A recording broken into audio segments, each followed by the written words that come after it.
এই লোকটা নিজে বানানো এক অদ্ভুত দেখতে বন্দুক তুলে নিল আর টেস্ট ফায়ার দিল। গুলি বের হতেই মাটির ওই পাশে সাদা ধোঁয়া উঠল। দলের লোকজন অবাক হয়ে গিয়ে দেখে সামনের কংক্রিটের দেওয়ালে একটা বড় ছিদ্র হয়ে গেছে, আর গুলি সেই ছিদ্র পেরিয়ে পেছনের বিল্ডিং এও পৌঁছে গেছে। এটা দেখে মার্ক দেরি না করে ব্যাটারি বদলে বলল, এবার এটা রেকর্ড করো, পুরো টেস্ট চাই। এইবার ট্রিগার চাপতেই দূরে দাঁড়িয়ে থাকা একটা ব্রিজ কেঁপে উঠল আর কয়েক সেকেন্ডের মধ্যে ভেঙে নিচে পড়ে গেল। তারপর তারা ওই বিস্ফোরণময় ফুটেজ নিয়ে সরাসরি মিলিটারি অফিসে গেল। ভাবছিল অস্ত্রটা অনেক দামে বিক্রি হবে, কিন্তু অফিসার সরাসরি বলল, ভিডিও দিয়ে কিছু হয় না, সামনে দেখাতে হবে। মার্ক ব্যাগ থেকে যখন খেলনার মতো দেখতে বন্দুকটা বের করলো, অফিসার হেসে দিল, কিন্তু মার্ক চুপচাপ ট্যাঙ্কের দিকে নিশানা করে ট্রিগার চাপলো। পরের মুহূর্তে ট্যাঙ্কটা উড়ে গেল। অফিসারের চোখ কপালে উঠে গেল। সে জিজ্ঞাসা করলো, কত দাম? মার্ক শান্তভাবে বলল, 10 মিলিয়ন। অফিসার বলল, আগামীকাল দুপুরের মধ্যে পেমেন্ট হয়ে যাবে। কিন্তু মার্ক জানতো না, তার ইতিহাস খুঁজে বের করার কাজ শুরু হয়ে গেছে। পরদিন যখন চুক্তির সময় এলো, মার্ক ভেবেছিল এবার সে কোটিপতি হবে, কিন্তু সন্দেহ করছিল হয়তো ধোঁকা হবে। তাই বন্দুক আর সব ডেটা সে তার বন্ধুদের হাতে দিয়ে রেখেছিল।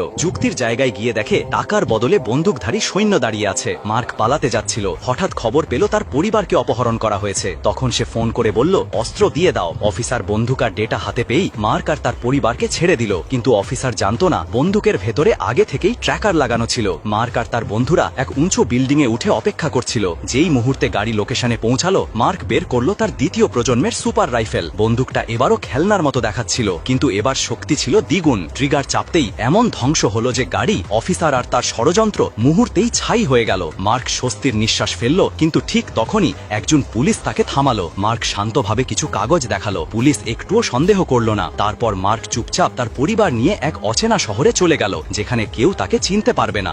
এই জান্নাতি ফাতর দেখে যে শেয়ার করে দিবে, তাকে মরার আগে একবার হলেও মক্কা হজ করার তৌফিক দান করুন।